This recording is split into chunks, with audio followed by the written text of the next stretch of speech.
It's the mother of all deals, and India and the European Union have unveiled the biggest free trade agreement in the world. It creates a combined market of close to 2 billion people, matching a third of the world's total trade and a quarter of the world's GDP.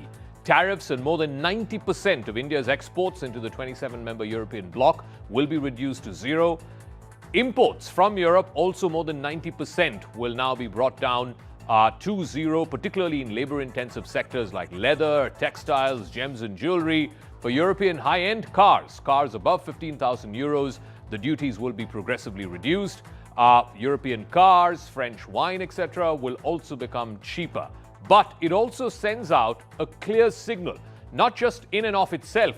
The deal itself is huge as far as India and Europe are concerned, but also to the rest of the world at a time of rising trade protectionism and rising tariffs. Weaponizing of trade is how Ursula von der Leyen put it. Let's first listen in to what Prime Minister Modi and the two European leaders had to say today as they unveiled the conclusion of the FTA negotiations by the signing of a political document. आज हमारे बीच 180 billion euro का trade है। 8 लाख से अधिक भारतीय European union के देशों में रह रहे हैं और सक्रिय योगदान दे रहे हैं। हमने स्ट्रेटेजिक टेक्नोलॉजी से लेकर क्लीन एनर्जी, डिजिटल गवर्नेंस से लेकर डेवलपमेंट पार्टनरशिप, हर क्षेत्र में सहयोग के नए आयाम स्थापित किए हैं। आज ग्लोबल ऑर्डर में बड़ी उथल-पुथल है। ऐसे में भारत और यूरोपियन यूनियन की साझेदारी अंतर्राष्ट्रीय सिस्टम में स्थिरता को मजबूती देगी। India has risen, and Europe is truly glad about it. Because when India succeeds, the world is more stable, more prosperous, and more secure. And we all benefit. Prime Minister, distinguished friend, we did it.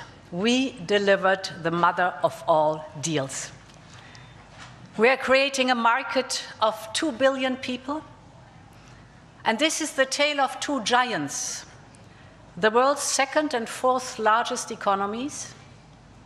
Two giants who choose partnership in a true win-win fashion. A strong message that cooperation is the best answer to global challenges. It has a special meaning. I'm very proud of my roots in Goa. India is the world's fastest growing major economy. Trade has flowed between our two continents for centuries. And trade is crucial geopolitical stabilizer and the fundamental source of economic growth. Trade agreements reinforce rules-based economic order and promote shared prosperity. Now let's put this into perspective. What are the sectors that will see a huge bump up as a result of this free trade agreement? It's going to supercharge some key industries. Apparel and textiles is going to get a big boost because import duties have been slashed from 12% to 0%. These are labor-intensive sectors. They've been hit hard because of the Trump tariffs. Leather and footwear too, in places like Agra, etc., will get sharper relief. Duties have been cut from 17% again down to zero. So will electronics manufacturers, who will get a clear edge as the duties drop from 14% to 0%. These are all for Indian exporters who are exporting these products into the 27-member bloc, that is the European Union. Chemical imports will also get a clean slate, going from 12.5% down to just 0%. Plastics too, duties of up to 16.5% are now completely eliminated for the entire bloc of European nations. And for pharmaceuticals, which round out the list, the duties are cut from 11% to zero. Particularly for generic drugs, this is again going to be a big boost to the Indian pharmaceutical sector. On the other side, what does India gain? What are the European imports that Indians can hope to pay less for? The FTA delivers something very real: lower prices on luxury items, whether it is high-end cars, motorcycles, even European wine and spirits over the next 10 years. French wine, for example, will see the steepest cut Import duties have been slashed from a massive 150% down to just 20% for the premium range and 30% for the mid-range. Beer also gets cheaper, with duties reduced again from 110% down to just 50%. Everyday essentials are not left out either. Olive oil and other vegetable oils also will see duties that are slashed from 45% down to zero. And processed foods will also get a clean break. Import duties of up to 50% are now completely removed on processed foods. Now, I spoke with the European Council President Antonio Costa on the eve of the signing and the announcement of this deal in an exclusive conversation, and I asked him to put this deal into context for our viewers, why this is such a big deal, why it's being called the mother of all deals. Here's an excerpt from that exclusive conversation. First, this trade agreement is very important to boost our economies, but it's also a very important geopolitical stabilizer, because now the world is challenging by protectionism, by the rise of tariffs, and then it's important to give to the world this message that these two largest economies, these two largest democracies in the world, we are upholding the rules-based trade order. And this is very important for the economy, because economy is very important, the predictability. The companies cannot work if they don't have predictability, and if they are always changing the rules, always changing the tariffs, always under threats of increased tariffs. This is very bad for economy. Then we need to create predictability, and is what we are providing to the European and to Indian companies, to businesses, is to provide predictability in our relationship. Which are the industries you see from the Indian side which will be able to export much more to Europe, and vice versa? Which European industries you reckon will find this as a great opportunity to export to India? Yes, this is the great chance for the Indian and for European companies to export more for our markets. The carbon mechanism Tax, is a mechanism to give an incentive to accelerate the transition, the energetic transition, and to reach our common goal and our common commitment to the Paris Agreement. And India is a key country and a very like-minded partner, and really committed with the Paris Agreement. And what we are doing with India is also cooperate on this energy transition. Of course, it's challenging in the country like India, of course, but we are working very well, very close to improve and to develop renewable energies and non-carbon energies. Thank you very much, Mr. Lang, for speaking with us here on News 18. The European Union is on the cusp of concluding this major trade agreement with India. It will be announced. In fact, it is the world's largest FTA, creating a combined market of 2 billion people with the fastest major growing economy in the world. It opens up this huge market to European people, to European companies. How and why is this agreement both for Delhi and for Brussels in your point of view? This is really a significant trade agreement, because on the one hand, it is really stabilizing a rule-based trading system, which is under attack from several forces worldwide. And the two biggest economies, the European Union and India, are now working together based on rules. And secondly, it's really giving a big economic impact on both sides. So, of course, the tariffs will really decrease, but also services will be offered on both sides. So it is in support of the economic development on both sides, and this is needed in this really challenging times. Mr. Lang, the negotiations for the India-EU FTA have been going on for almost 2 decades now. What, according to you, were the toughest red lines during these negotiations? We're also given to understand that sensitive sectors like agriculture, dairy, etc., which are sensitive both here in India as well as in Europe, may likely sort of be left out, or at least they would carve that out from the announcement. How does it ensure that these sensitive sectors are protected? Of course, we recognize that we have some specific sensitive sectors on both sides, specifically in the field of agriculture. So I guess, for example, milk and milk powder will be excluded, and beef, for example, as well. But in principle, of course, also the agriculture sector is part of the agreement, but recognizing that there are specific sensitive areas. But this is not undermining the agreement. I guess this is also a clear signal of fair partnership.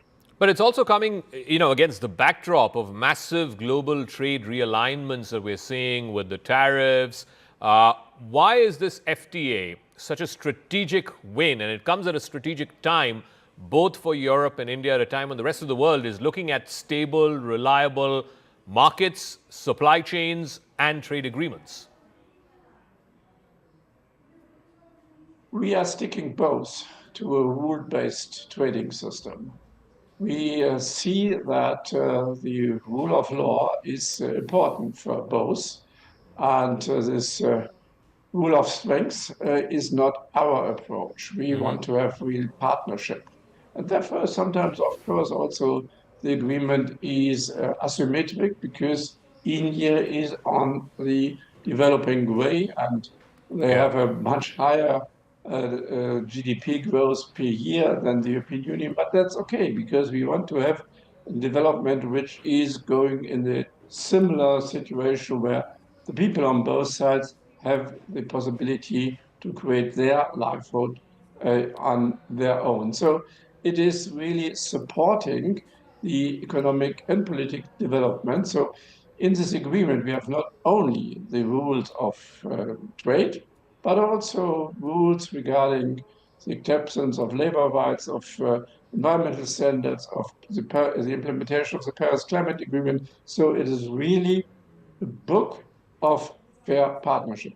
I also want to ask you, Mr. Lang, in what ways does this India-EU FTA, which is being touted as the mother of all deals, is it a sort of hedge, and how does it help sort of cushion the rising trade protectionism that we're seeing? How is it a hedge against rising, escalating US tariffs and protectionism? Because, Mr. Trump has been threatening those against Europe as well, not just against India, which has not concluded the FTA with the US yet, but even with Europe around Greenland, he threatened an extra 10% tariffs to walk back on them.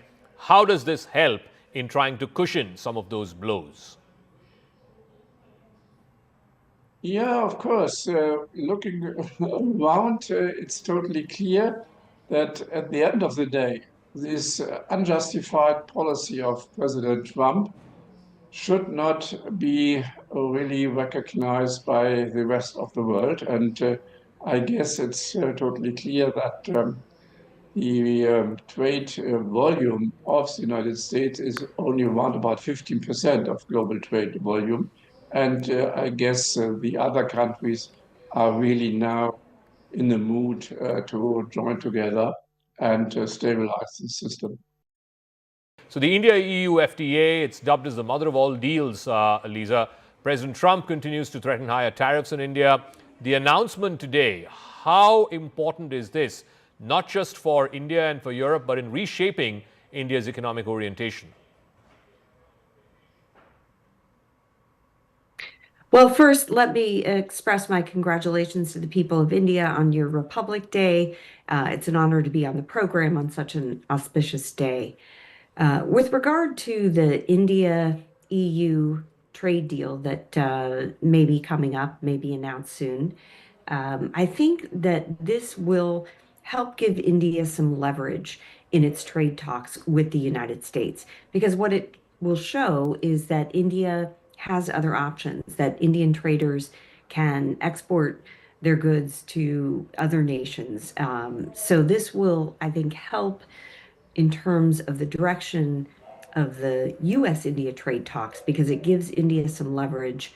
And also, I think another thing that is contributing to moving things forward with US-India trade talks is the fact that India is, in fact, reducing its imports of Russian oil.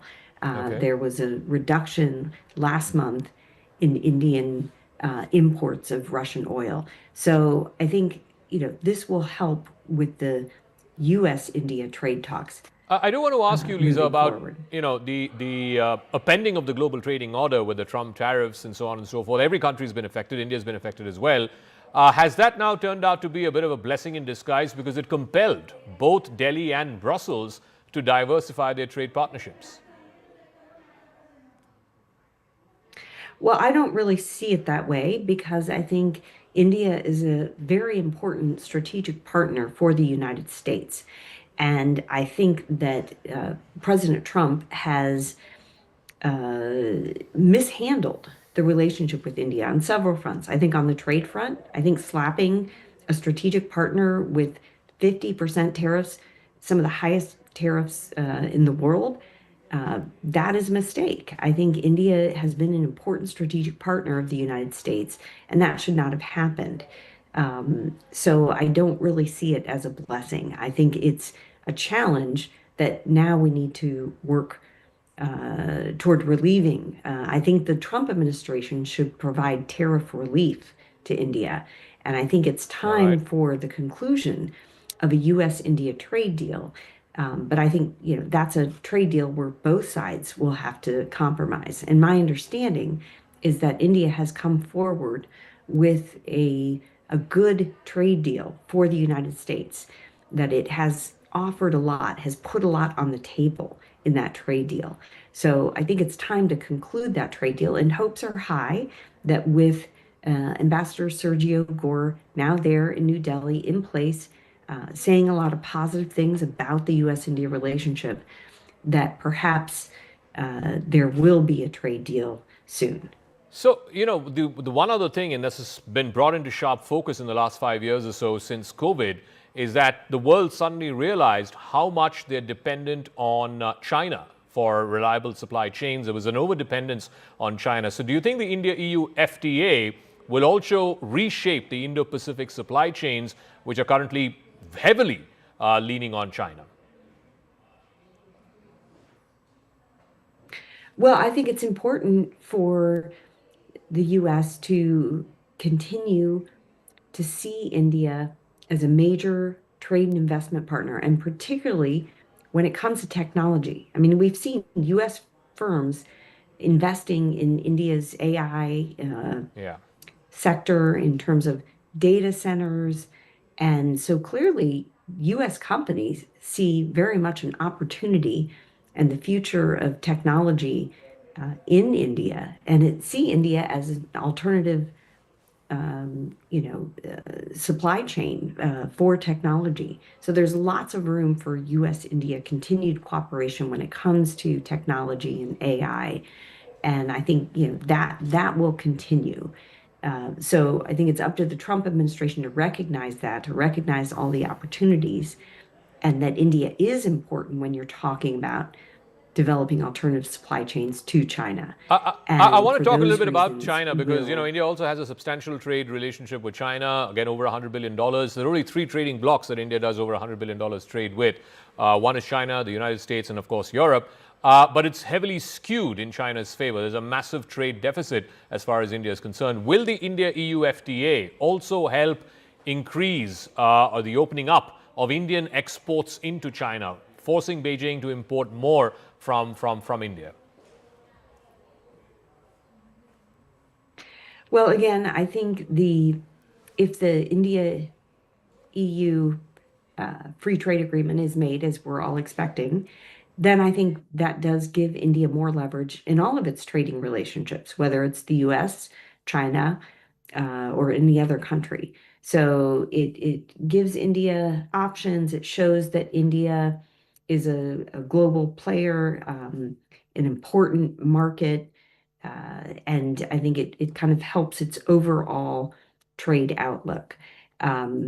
So I think that, we can see this as an accomplishment for India and its trade agenda. Of course, there have been concerns that President Trump will somehow be mad about the India-EU free trade agreement. I want to go across to Michael Kugelman, Senior South Asia Analyst, Senior Fellow, in fact, with the Atlantic Council. Thank you very much, Michael, for speaking with us. So India and the EU have announced this massive FTA. It's the world's biggest FTA. It will cover 2 billion people, a quarter of the world's GDP, a third of the world's trade. At a time when we're seeing rising trade protectionism and tariffs, and India and the US have not concluded their bilateral trade agreement, what is the signaling by both Brussels and by Delhi? Well, I mean, this is, of course, a deal that had been in the works for many years, but I think that it's taken on so much added significance given what's happened in the year since Donald Trump returned to power. And I think that we've seen some indications that India is prepared to pull back from its relationship with the U.S. and look to other options, at least in the context of commercial ties. And clearly, the EU is a very useful workaround for India as it looks to recover from the shock of facing 50% tariffs from one of its most important export markets. I don't think that this deal with the EU will necessarily impact India's relationship with the US in a big way, but I do think it's an indication that India is prepared to look elsewhere, at least for now, as it looks for ways to ensure that its economic interests continue to be addressed at a moment when it's facing these very high tariffs from the United States. So in the last 4 years, and I keep going back to this, I think COVID was the big marker. Post-COVID, in the last 4 years, India has had, I think including this one, 9 FTAs with New Zealand, with the UAE. The EFTA got agreed upon a few months ago, and now, of course, the mother of all deals, as it's called, the India-EU FTA. How much does that increase India's leverage in other ongoing trade negotiations, whether it's with the US, with Southeast Asian countries, Australia, etc.?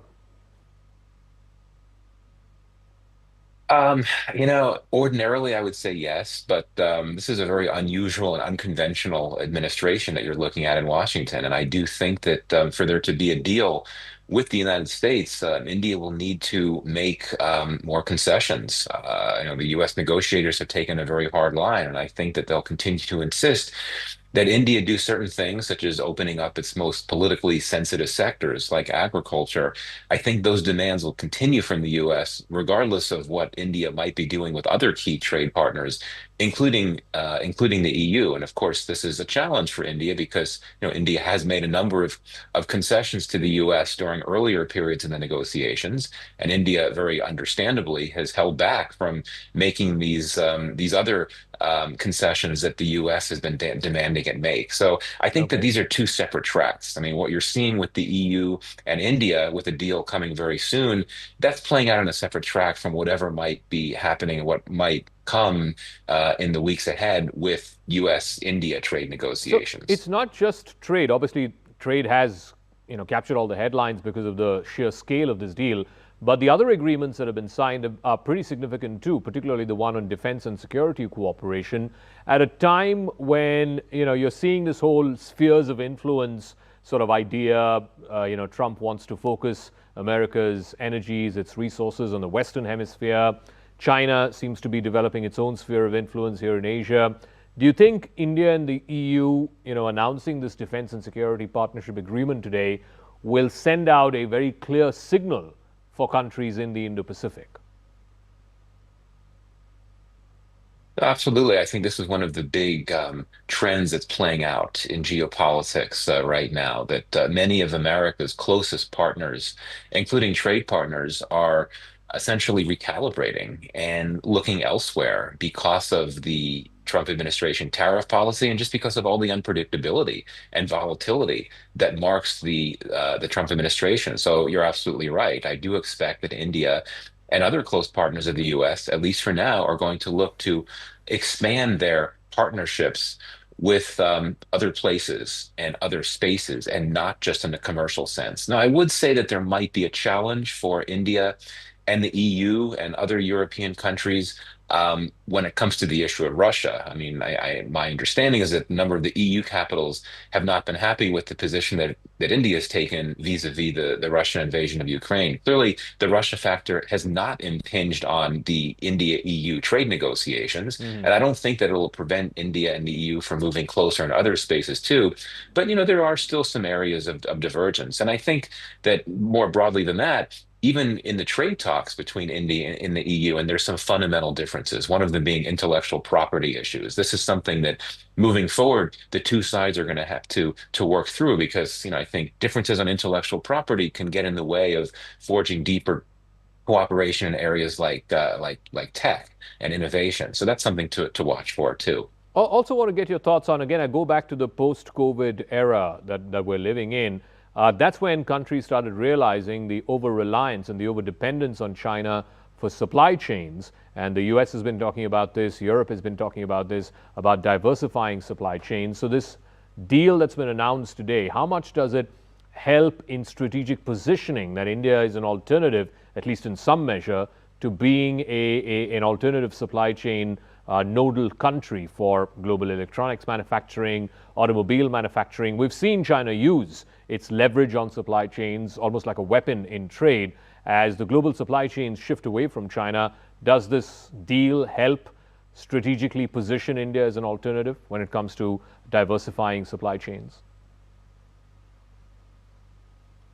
Yeah, I mean, you talk about workarounds that India has looked to focus on in light of these high tariffs from the U.S. and the EU trade deal is one of them, and I think also this effort to try to ease tensions with China to a degree to create more diplomatic and political space for expanding what is already a fairly robust commercial relationship with China. This is definitely something to look at.